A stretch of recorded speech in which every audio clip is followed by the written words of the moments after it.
Hey, welcome to Sawyer's Maple Farm. Tonight we are going to show you how to make a strawberry rhubarb pie using our very own maple sugar. So joining me tonight is my lovely wife Rachel, and she's going to walk us in a step-by-step process through making this pie. I can tell you she's really good at making them, and I'm really good at eating them. They are absolutely delicious. And you're going to want to make this at home sometime this summer. Take it away. Hey y'all. So, first of all, the recipe calls for the oven to be preheated to 400. So I've already got that all preheated and ready to go. So the next step that we're going to do, we didn't take the bowls apart here. Stick this over here, I guess. Is we're going to cut up the strawberries to go in the bowl. So you're gonna want a paring knife, and you're gonna, the recipe calls for 2 quarts of strawberries, and how small are we cutting these? like 4s.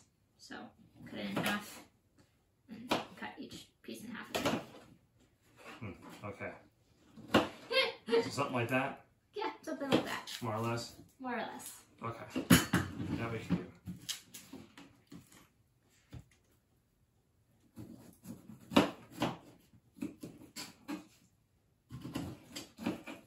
I see. So you cut it and you cut it again. That's easy enough. And it calls for 1 pound of rhubarb. Should we throw this on the scale, or are we just gonna kind of run with this? I just kind of run with it. Okay. And I just cut it into just small little chunks. So little chunks. Yep. Okay.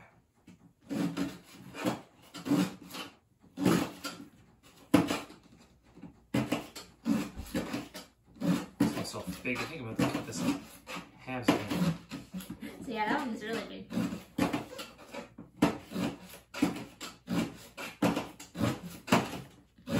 We got this fresh from the farmer's market.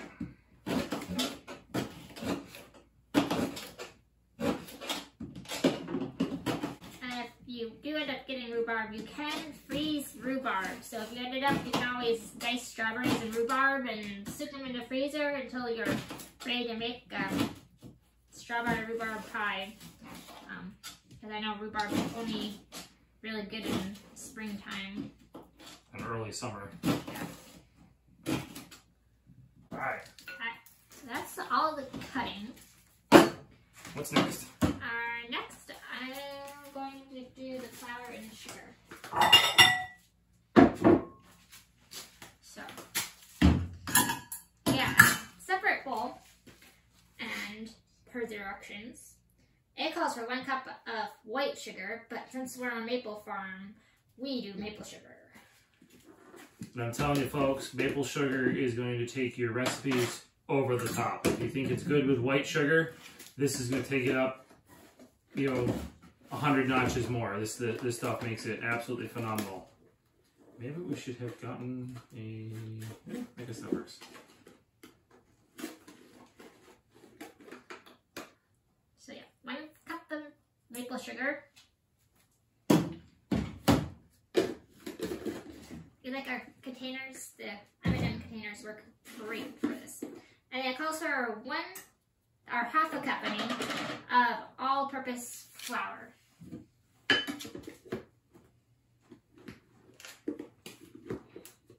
we're going to do it this way. A little extra flips flour won't hurt us. Yeah, if you get a little extra any ingredient, it's not going to hurt you. It just makes it all that much better. Okay. Oh, we didn't grab a spoon to mix the flour and sugar together. That would be helpful. Stay tuned.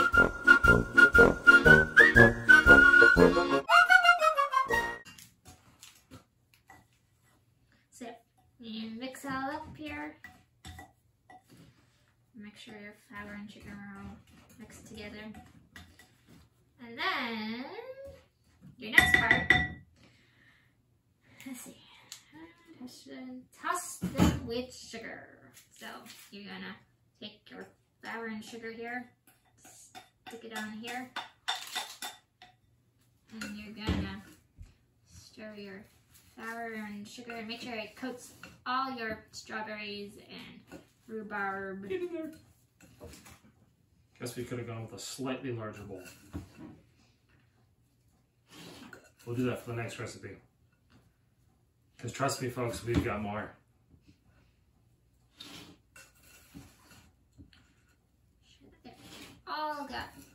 All really coated here. I see. You want them nice and evenly coated. Yep. Now we're not adding any liquid to this at all. It's all the liquid is coming from the juice of the strawberries and the rhubarb. Yes. Okay. So then the recipe, once we get this all stirred, calls this to sit for 30 minutes. That's what it calls for. Last time I made this, I didn't actually crack here to the total time and it came out great. So if you're crunched on time, you don't actually have to do 30 minutes.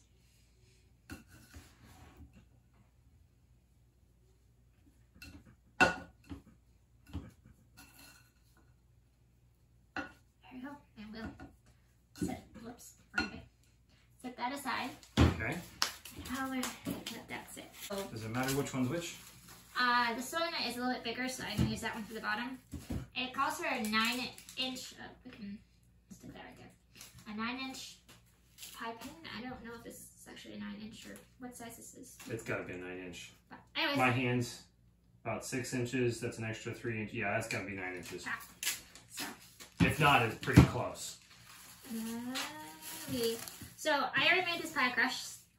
Kurt's gonna post it under the video, is what you said? Yes, there will be a link to in the description to the pie crust and the rhubarb pie itself. This pie crust we use in all of our pies, especially our fruit pies, apple, strawberry, blueberry, any kind of pie, but especially the fruit ones. This pie crust is really, really good. It's got a, it's thin, it's flaky. I'm gonna move the pie tin out of the way. That sounds like a great idea. Put that back there. It's thin, it's flaky. It gives you just enough moisture in the crust itself, so it's not like incredibly dry. And it's still a little soft too, so you don't have like a hard, dry, bland crust. This is very, very tasty. This is just as tasty as the pie filling. And when I'm doing like an apple pie or a rhubarb pie, the pie thing doesn't actually say anything about adding sugar, but when I do it, I usually add about 3 tablespoons of sugar to it to give it that little bit extra sugar taste to it.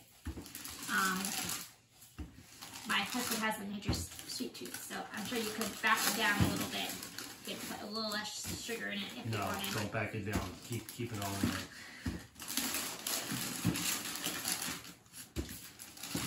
there. Very sticky. Yeah. Have to throw a little bit of flour on there. I was just gonna ask, can you put flour on that, or is that gonna mess with the? Nope, you can put flour. That's what they usually tell you to do. Spread that around.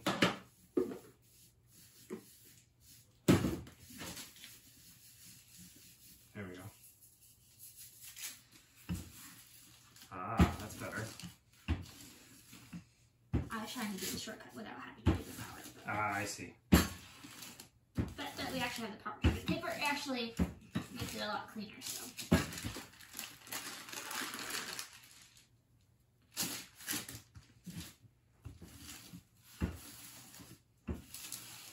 Just now with the slide.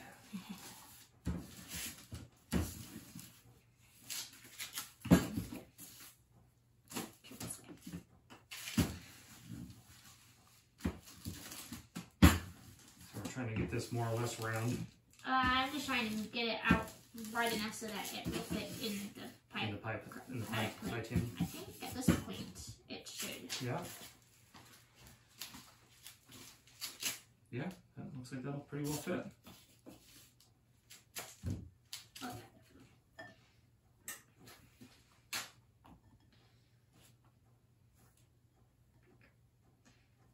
break some off sometimes and try to put it in places where I missed a spot.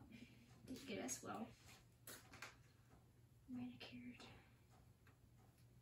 It's a pretty forgiving recipe.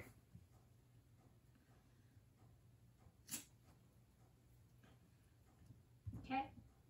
So we don't need to like butter the pie plate or anything like that? Nope. No? Oh. Crust has the butter in it. The recipe, when you're making it, the pie crust recipe, calls for about 10 tablespoons of butter, and it has you mix it until the butter's about a dime size. So then, when it cools, it has you cool it in the refrigerator for about 30 minutes.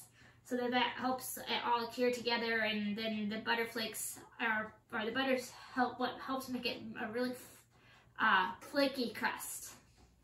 Okay, now I see the little bits of butter in there, because it's not like fully incorporated into the crust. It's just kind of in like little lumps in there. Yep. Okay.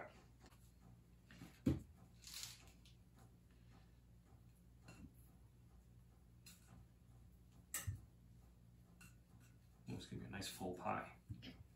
This is partly why they always say, like, I think they said pints, and I went with almost 2 quarts of strawberries because It wouldn't seem like it'd be much for whoops. looks like we got some sugar on the bottom, but last time that did that to me, I just sprinkled it all on top and it almost went in.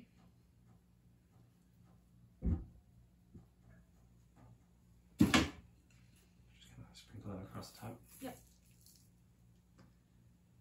All right. Cool.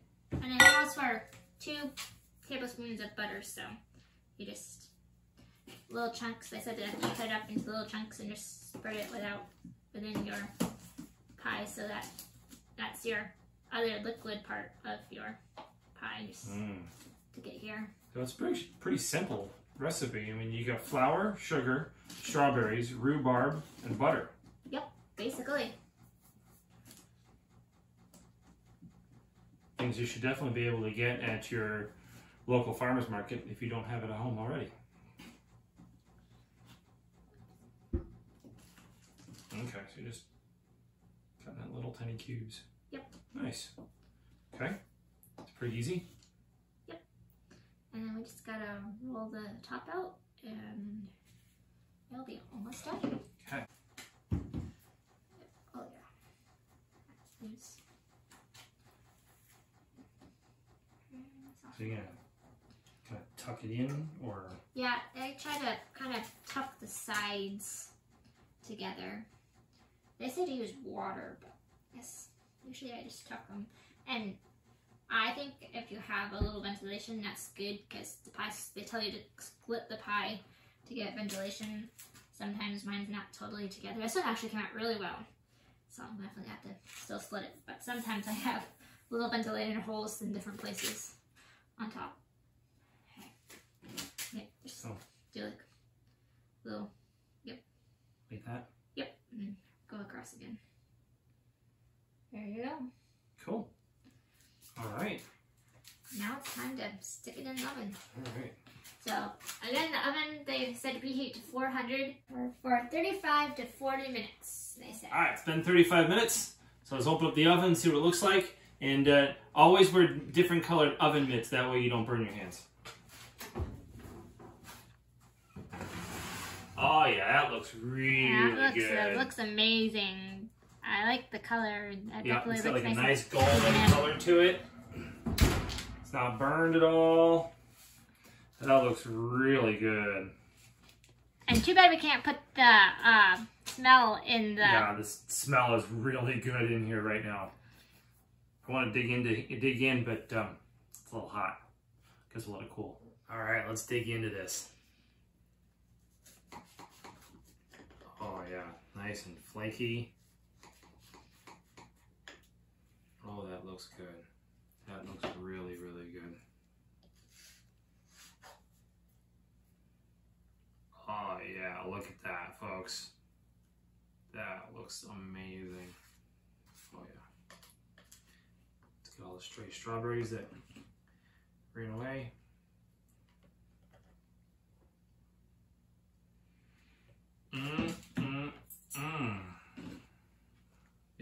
this looks good. I think I'm gonna take that piece right there.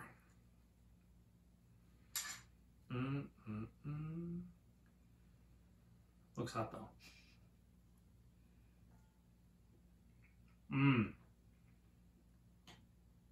Yeah, this is sure to be a hit at your next dinner party.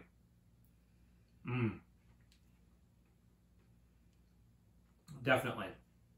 So, as always, if you like our content, like, subscribe, please share it, and come back for more, because I know I will be. This is good.